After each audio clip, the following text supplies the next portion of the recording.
atrelar o bom gosto e a sofisticação à simplicidade que pede nossa religião? O marketing dentro da religião de matriz africana.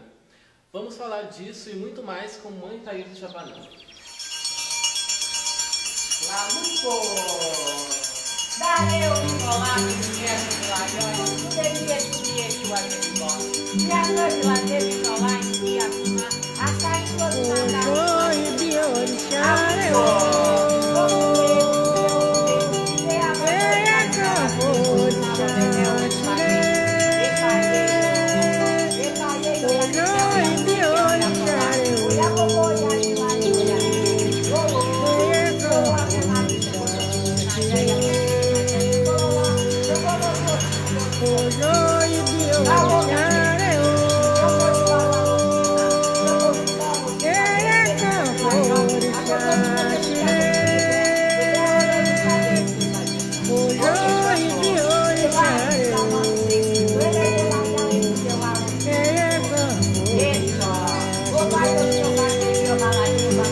Vamos começar então falando um pouco sobre a sua trajetória religiosa. Bom, primeiro, com a licença de todos os orixás, dos meus ancestrais, do meu padrinho, o Pai Cleão, porque quando a gente fala em religião, a gente tem que respeitar primeiro aqueles que nos antecedem, né? Eu comecei com 12 anos de idade contra a minha família, né? Todos da minha família eram católicos não praticantes, mas eram completamente contra o culto afro, a umbanda e a quimbanda. Eu fugi muitas noites para poder participar, eu busquei sim as casas que eram mais perto, mais cerca, porque eu era muito infantil, eu era criança, enfim, não tinha como eu me locomover. E isso gerava grandes conflitos dentro da minha família, porque as pessoas aos quais estavam à volta da minha casa não era o perfil que a minha família gostaria que eu me envolvesse. Dado isso, com 14 anos de idade, eu encontrei uma casa de umbanda, a qual fui muito bem recebida, a qual eu fui iniciada dentro da umbanda, a qual, com 17 anos, a minha Yalorixá, então a minha cacique de umbanda, me cacicou. E a partir daí só que ela pôde, e na concepção dela, era o momento de eu seguir dentro de outro culto que seria a nação. Então esse foi o primeiro contato que eu tive dentro da religião, aonde eu pude sim me sentir dentro de algo, mesmo que a minha família fosse contra, mesmo que eu não tivesse o apoio de ninguém. A nação entrou então em que momento? Com 14 anos de idade eu tive o primeiro contato, mas somente com 17 eu pude ter a iniciação, porque a minha Yalorixá, ela julgava que era desnecessário ter um outro compromisso, dado que eu era uma adolescente e que eu não teria como cumprir, digamos, com as obrigações que viriam. Nessa época, que lembranças a senhora tem positivas assim da religião comparada a hoje? Tudo era mais segredado, nós tínhamos muito medo de tudo.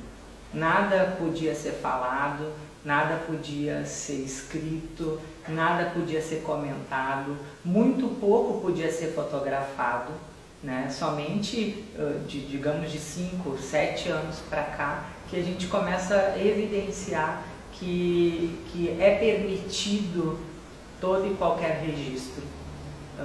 Nos primórdios não eram assim. E hoje a senhora vê o registro como positivo ou negativo? Depende muito de quem faz e como faz. Eu acho que o que é bonito e o que é legal e o que é para agrandar, para aumentar, para propagar a religião no positivo, sim, deve ser feito. Agora, existem rituais, existem cultos e existem coisas que nós não devemos publicar e que hoje em dia é publicado. E lamentavelmente só vai piorar. Não vejo uma forma de retroceder isso, dado uma vez que foi aberto. Mãe, eu vou pedir para a senhora dar leves pinceladas na sua história religiosa até o momento em que a senhora se viu Mãe Thaís. Bom, eu fui iniciada então pela minha primeira Yalorixá. Em seguida foram feitos sim os procedimentos de Aribibó, Obori de Angolistas. E no ano de 2007 nós tivemos um conflito pessoal, não foi religioso, o qual eu busquei meu avô e meu padrinho, dono desta casa, Pai Jorge de Oxalá. Neste ano, em 2007, então, ele fez o assentamento de todos os meus orixás, de Bará a Oxalá, com entrega dos axés de Obé, porque na nação Nagojeje não se entrega os dois axés juntos, então não entrega axé de búzios junto com de faca. Eu acredito que é para ver se isso não vai atuar na vaidade do filho que está sendo pronto. Então comigo aconteceu assim. Em seguida, não demorou muito, meu pai veio a falecer. E aí eu tive que buscar orientação religiosa para eu poder manter a minha obrigação na minha casa, porque foi estipulado que nós teríamos um prazo para retirar a obrigação daqui e nós seguimos e cumprimos isso, né? Então, logo em seguida eu busquei, sim, terminando o luto, um babalorixá que pôde me ajudar, sim, e assentou, né, os orixás de rua, que são os guardiões da minha casa até o dia de hoje, e me deu o axé de Búzios. Aí é onde entra outro assunto que é muito falado, que é o governo. Porque para nós, o ato de governar, de dirigir, assim como está no Aurélio, né, de comandar, de direcionar, nós, babalorixás e yalorixás, fazemos isso todos os dias dentro das nossas casas. Por quê? Porque não é todo momento que tu vai poder importunar o teu babalorixá ou a tua yalorixá com as dúvidas que tu mesmo pode solucionar, né? Então, eu acredito que nós todos nos governamos até determinado ponto. A partir dessa data eu ganhei sim o axé de governo público, né? Foi entregue para muitos, na frente de muitos, né? Os quais são testemunhas até hoje. A partir deste momento eu comecei sim a trabalhar sozinha, a cuidar da minha vida sozinha, mesmo não tendo casa de religião aberta, porque somente 2 anos depois da minha entrega do governo foi que eu inaugurei a minha casa, no ano de 2010, que foi um ano muito especial para mim, porque foi o ano que eu conheci pessoalmente meu padrinho, porque eu o conhecia só de fotos, né, assim, da mídia, enfim, sabia que ele era um marco, mas não tinha a oportunidade de conhecer. Então o pai Eduardo do Pai Chapanã, ele me apresentou o meu padrinho, porque nós éramos amigos de infância. Então ele me apresentou o meu padrinho e eu humildemente convidei ele para ser padrinho da minha casa, meu padrinho, enfim, entreguei nas mãos dele o meu caminho religioso. E foi aonde a gente conseguiu seguir adiante, porque estar sozinho é muito complexo, né? Não ter uma família estruturada, não ter alguém mais velho, mais sábio ao nosso lado é complexo. Eu encontrei nele isso e tenho isso como a minha história religiosa, até quando o Pai Oxalá quis que em 2013, início de 2014, a irmã do meu pai, a irmã carnal dele, oferecesse essa casa, né? Através de um sonho, o pai falou para ela que ela tinha que entregar essa missão para mim. E no início de 2014, 19 de janeiro de 2014, foi quando eu comprei o Ile Axé Orum Oni Oxalá, que hoje tem como base o reino do Pai Chapanã, e é dada a minha caminhada religiosa a partir daí.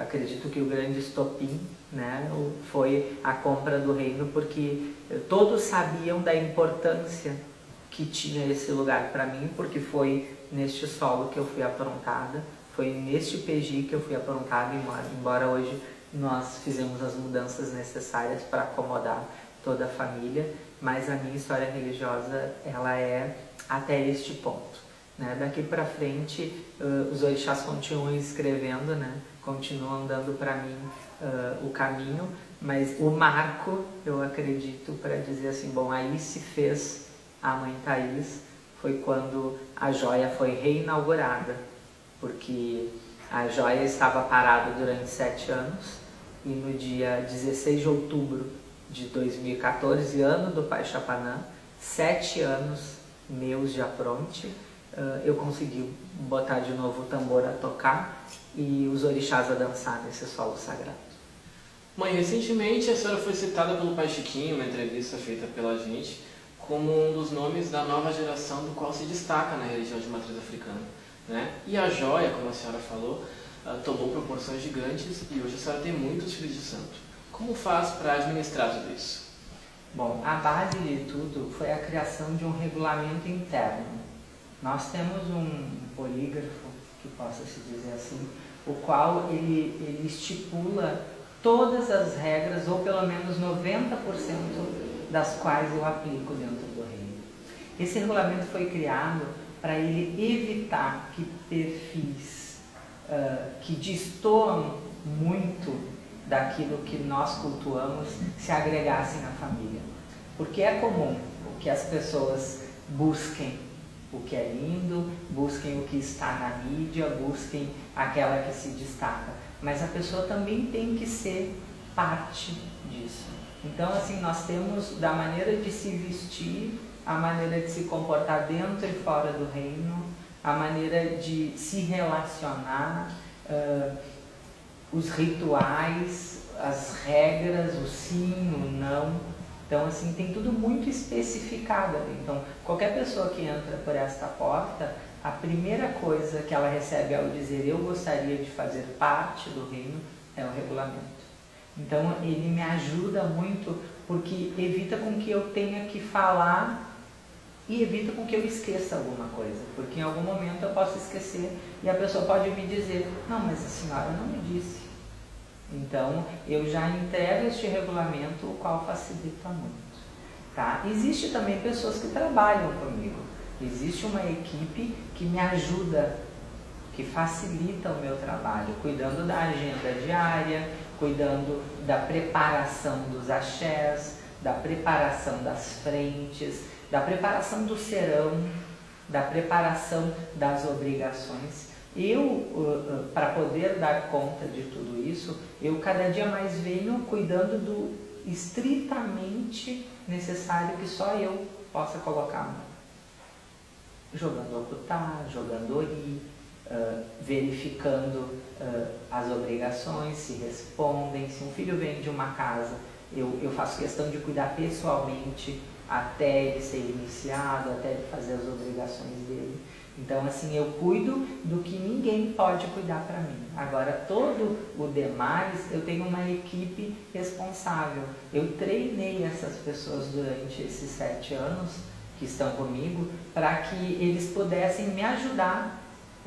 Não que eu sonhava em ter tudo que eu tenho, mas os orixás meio que me guiavam, fazendo com que eu desse subsídios para essas pessoas aprenderem o suficiente, ou o mesmo que eu, para que pudessem me auxiliar no momento correto. Mãe, a simplicidade é uma base da nossa religião de matriz africana, né? E a gente vê em tudo que a senhora faz um requinte e um bom gosto inigualável. Como é que a senhora cuida para que essa simplicidade não se perca?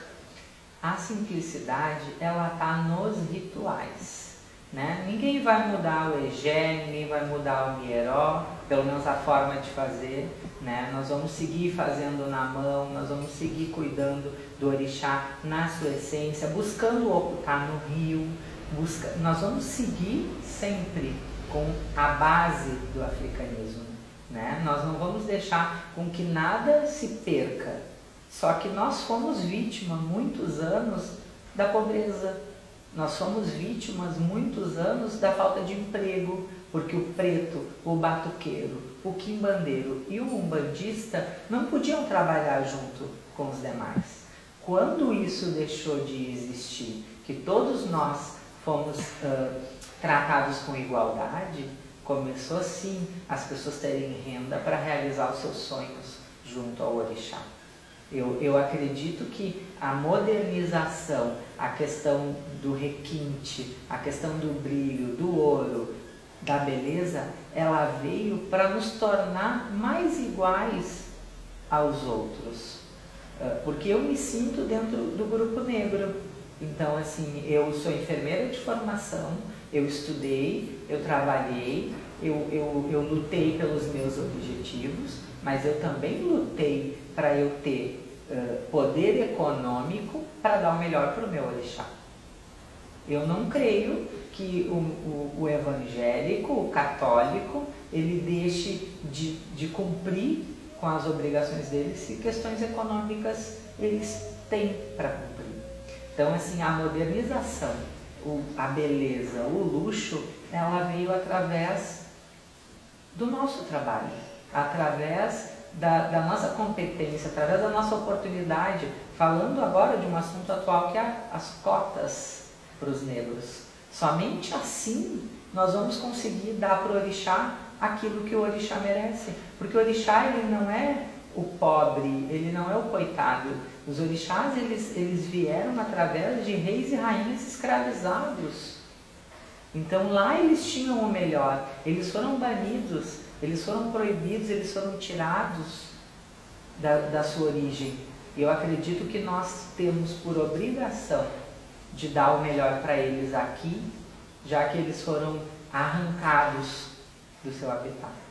Então eu vejo como a melhor coisa que nós religiosos podemos fazer. Nós temos que dar sim o melhor. Nós não podemos mexer no nosso serão, nós não podemos mexer no nosso ossé, nós não podemos mexer quando for para jogar um ocutá, nós não podemos, como muita gente faz, usar pedras semi-preciosas para fazer obrigações em ori, né? Para assentar o orixá em pedras semi-preciosas. Se a essência é o rio, esse material, esse mineral tem que ser proveniente dali. Então, isso eu discordo. Eu não acredito que a modernização vai chegar aí. Agora, nós temos sim como missão de dar melhor para o orixá, porque é uma forma de recompensar tudo aquilo que os brancos, que os senhores de engenho, que os navios negreiros fizeram contra essa humanidade. Sabemos que a organização de um evento contempla inúmeras decisões, e cada detalhe é essencial para um conjunto perfeito.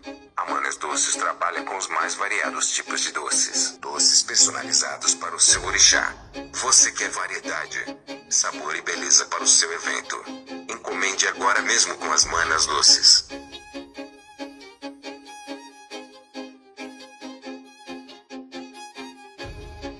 Mãe, a senhora se acha midiática? Sim, eu uso positivamente a mídia.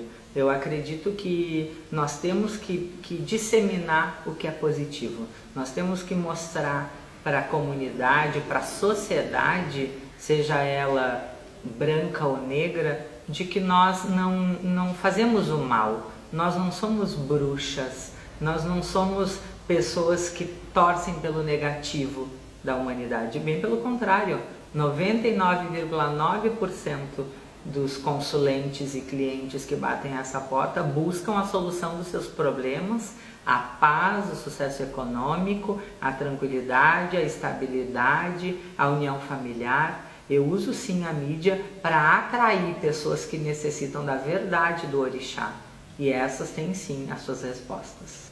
Mãe, nós até já passeamos por esse assunto, mas eu gostaria que a senhora se aprofundasse mais naquilo que a senhora vê de negativo quando se fala em religião e mídia. Como em todas as classes sociais e em todas as religiões, existem as pessoas que dão orgulho e as pessoas que realmente denigrem a imagem da religião. Eu acho lamentável as pessoas que pelas esquinas andam, sejam trajados inadequadamente, sejam bêbados, sejam mal vestidos e sejam usando o nome da religião, porque quando se fala em religião, ninguém diz este é um bandista, este é quimbandeiro e este é um bandista. Não, eles falam que são todos batuqueiros. Nós não temos esse hábito.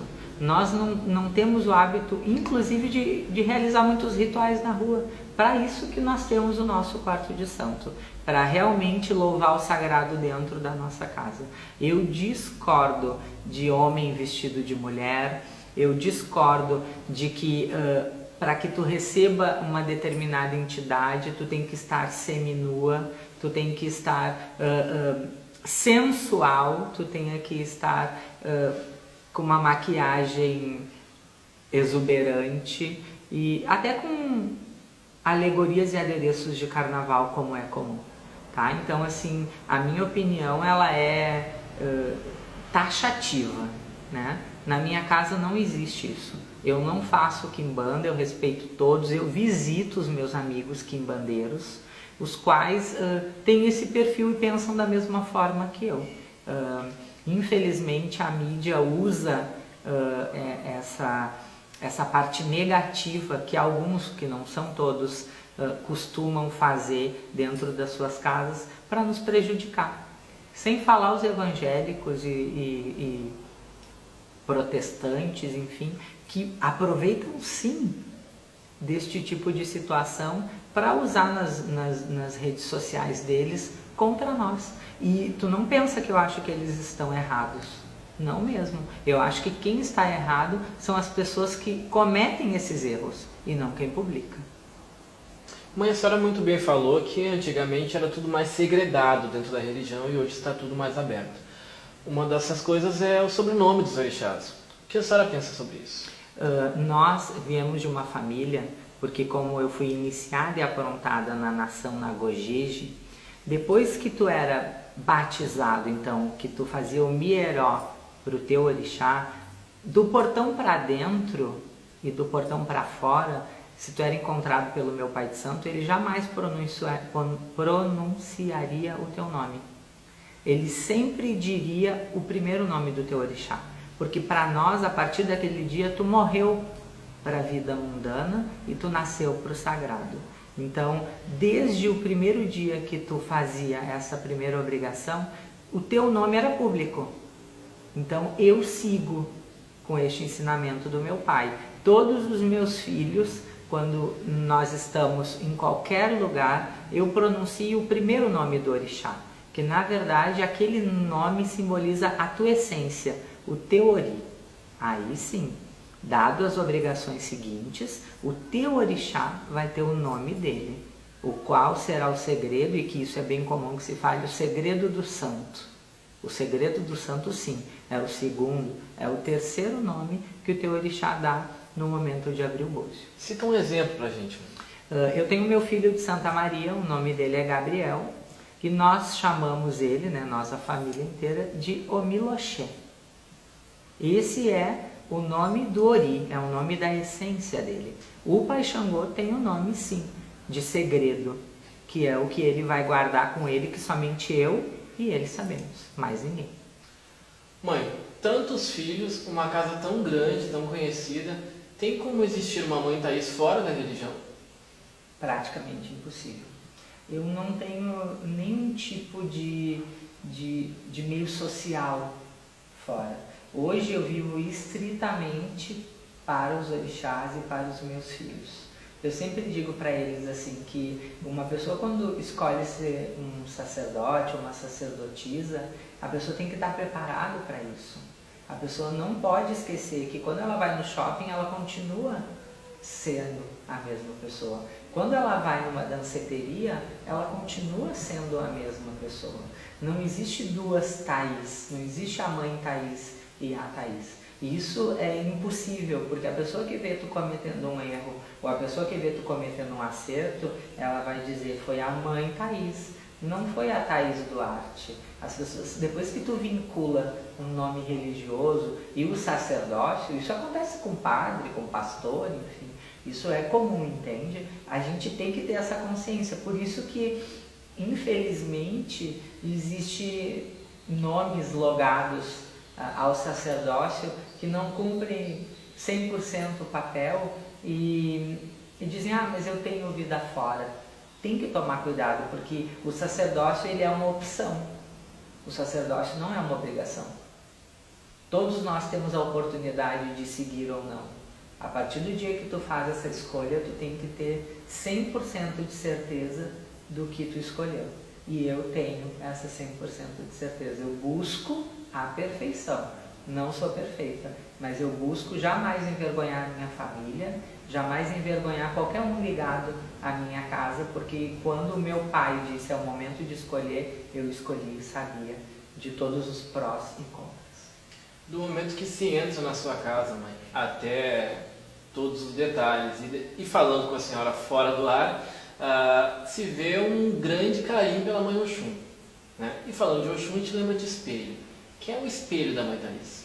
Eu tenho duas pessoas, dois sacerdotes, os quais eu me espelho desde criança, né? Meu pai já foi embora, então é uma pessoa que deixou muita lembrança, que deixou muito ensinamento e muito carinho. Mas existem dois que estão vivos e são meus espelhos, sim.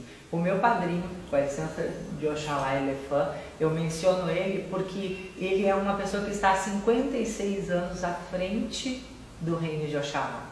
Ele é uma pessoa que ele mantém as obrigações a punho até os dias de hoje. Ele tem 76 anos e tu jamais vê ele falar que está cansado ou que ele vai parar ou que já chegou o limite. Então ele me traz muita segurança e faz eu me espelhar sim, que quem dera e que o Pai Chapanã permita que eu chegue na idade dele e tenha esta força que ele tem e essa energia e consiga transmitir para os meus, né, e para os que virão, que sempre a força do orixá ela vai nos movimentar e nos levar até o dia que o Olorum chamar. Porque isso ele tem bem claro e isso é lindo, ele não tem medo do amanhã. Ele tem certeza que o dia dele vai chegar e o Olorum vai saber. E ele está pronto para isso, porque ele cumpriu com eximiedade, né, tudo aquilo que ele devia fazer. A segunda pessoa é uma pessoa que é meu amigo, né? Assim, que a gente tem um carinho um pelo outro, que tu já mencionaste ele, que é o Pai Chiquinho. Por quê?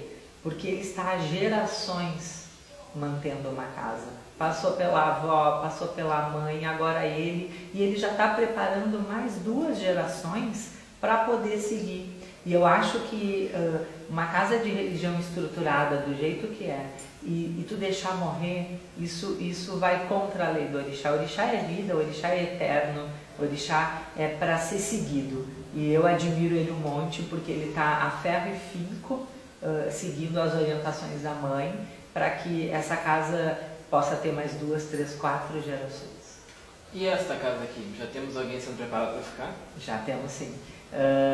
Não era uma programação minha, mas a minha sobrinha foi crescendo e foi se inclinando para dentro da religião.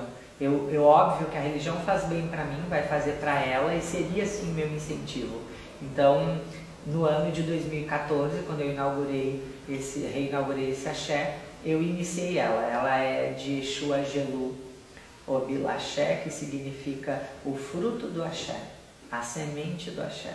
Então, assim, eu espero que ela possa me orgulhar, né, e possa sim seguir com esse amor que ela denota, que ela ama, que ela está dentro, porque vai demorar até que ela tenha assim todas as obrigações, porque eu vou seguir o curso natural das coisas, assim como foi feito comigo, mas vai chegar um momento que ela vai estar pronta para estar sendo meu braço direito, que é o principal motivo antes mesmo de ela herdar essa casa.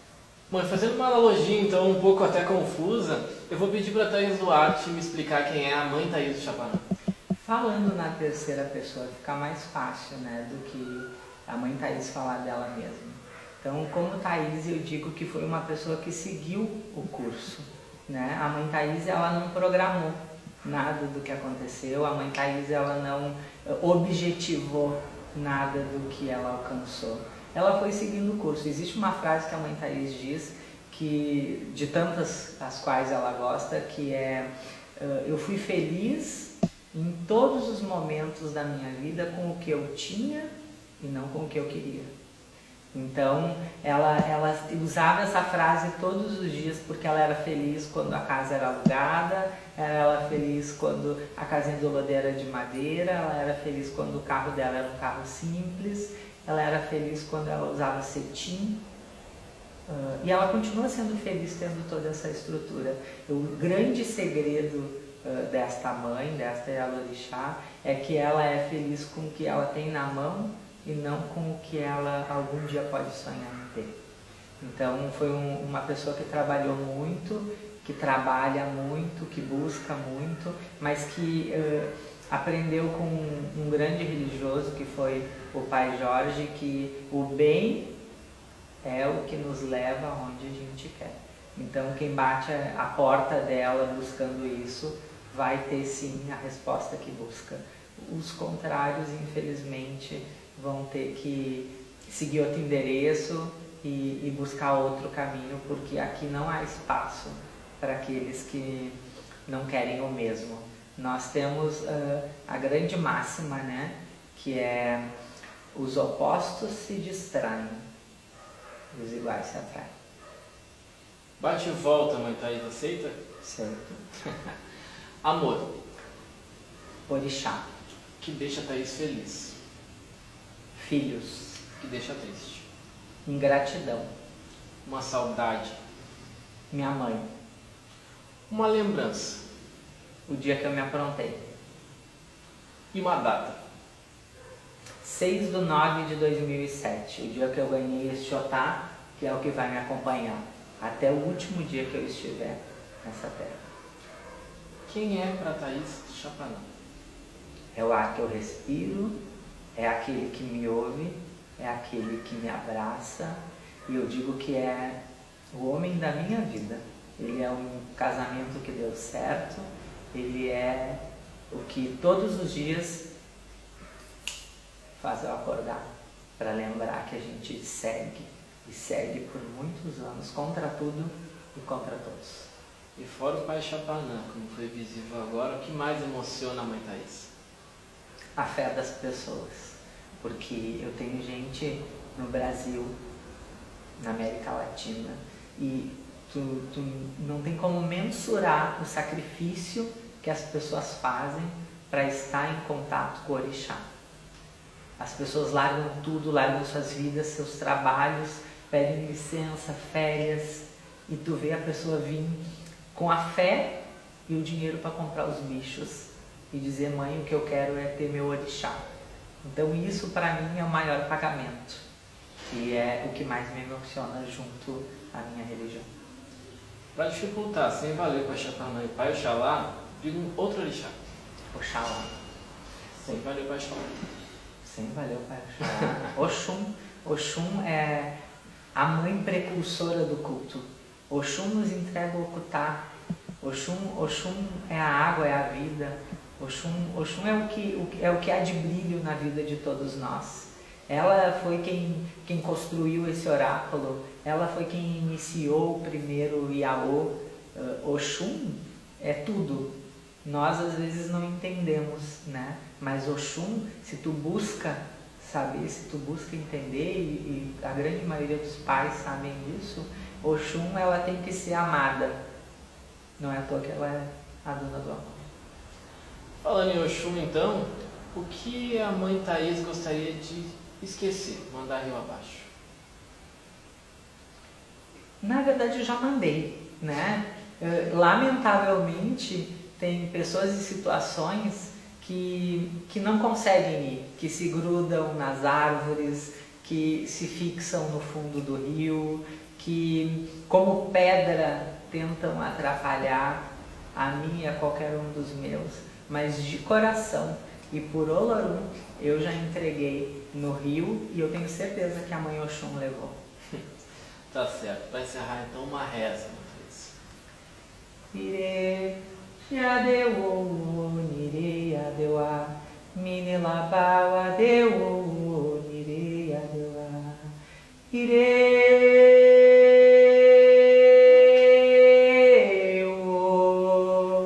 yadeu nire yadewa, mine laba yadeu